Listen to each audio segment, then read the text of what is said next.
every summer I need to take my macro lens out and do some macro shots as well. It's so cool with this different kind of world with the insects, and I especially like damselfly and dragonfly and butterflies. They have such stunning colors, and you can get really cool pictures and also be really creative in creating them. So I'm going to show you something, tips and tricks today, how I shoot this kind of objects. There is some kind of wind today, so it's not easy to make some good macro shots in this condition here with a lot of wind, but I'm going to try to do my best, and so hopefully the wind will be more calm later in the evening. So first tip, to shoot in early in morning or late in the evening, because it's more cooler then and the insect is less active. Therefore you can get much more closer without scaring them away. So change my 500 for a 90mm Tamron 2.8 macro lens and go and look for damselfly.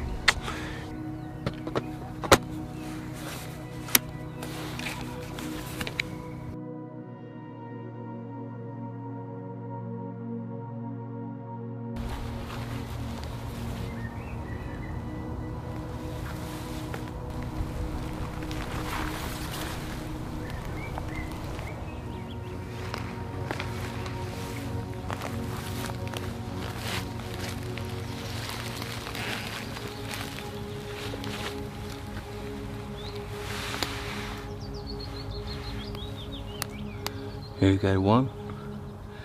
This is a blue one, really pretty, blue greenish.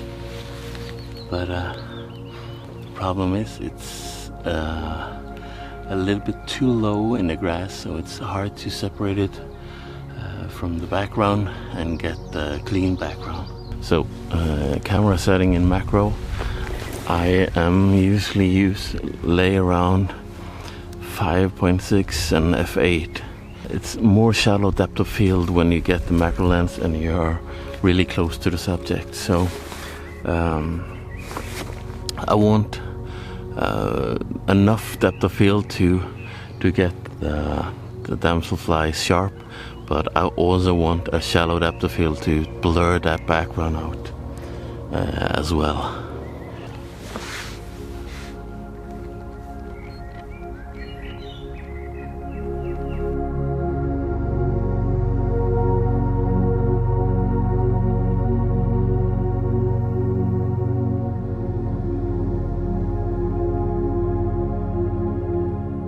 So it was too hard to separate the background on this one, so I'm going to look for another one and see if I can find one that's sitting higher on the grass, so I can get that blurry background.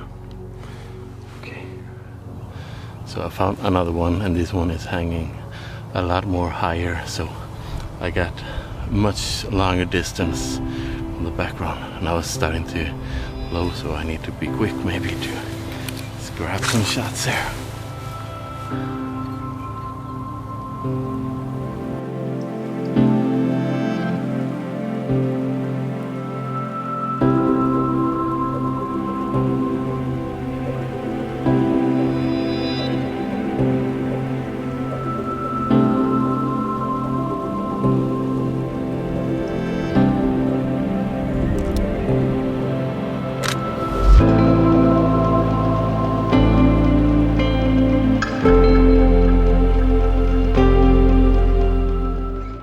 When I'm shooting damselfly, it's really important to if you want the whole subject to be sharp, you need the body length of the damselfly in the same focal length, so you don't need to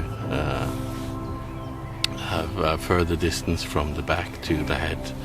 And therefore, if you have the same distance from the head and to the back, you don't need f8 or f11 to get the damselfly sharp. So you can get it sharp with just a small depth of field. But of course that is really hard, so you need to try many times to find the right angle to get that perfect angle.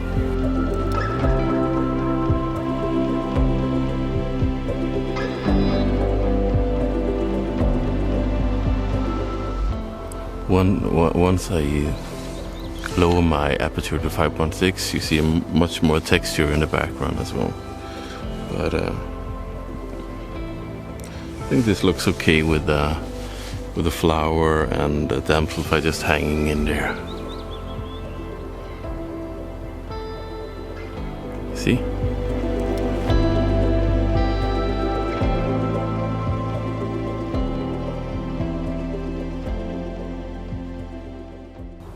Let's try to shoot some more and try different angle as well.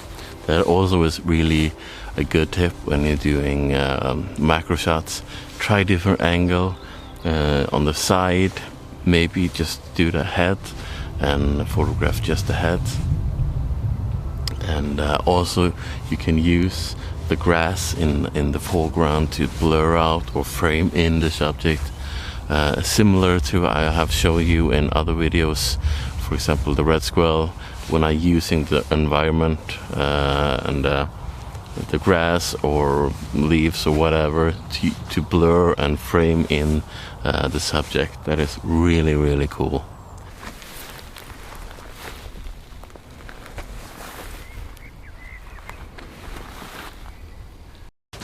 There is one angle that I really like of the damselfly.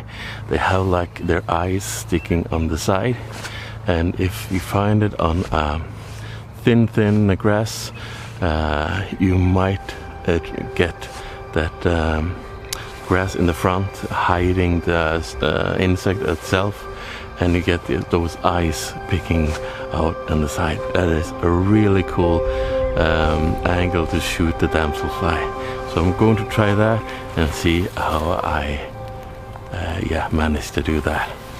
So now I found a different one, and this is more blue and is on a much more thinner grass, so I hope to get that eye sticking out on the side. That is so cool.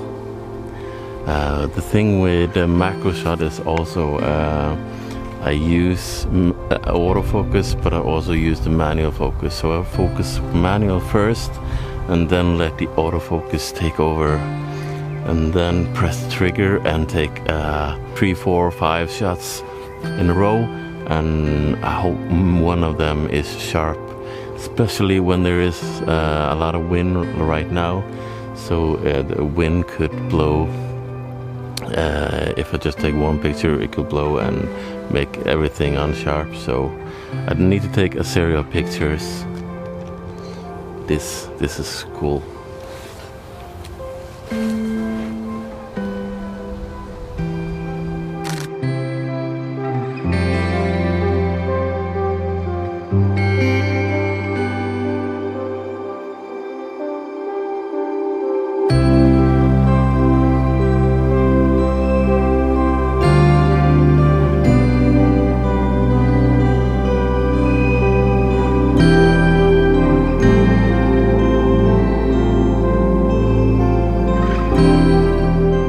You enjoy this little video here. It's not that long, but yeah, I just needed to go out and do something different this time, and also take you with me to show you some of my tips and my setting and how I approach damselfly. And yeah, so I might do another video on this on butterflies or maybe dragonflies later on in the summer. So, but this is it for now, and I will see you guys. Yeah, bye.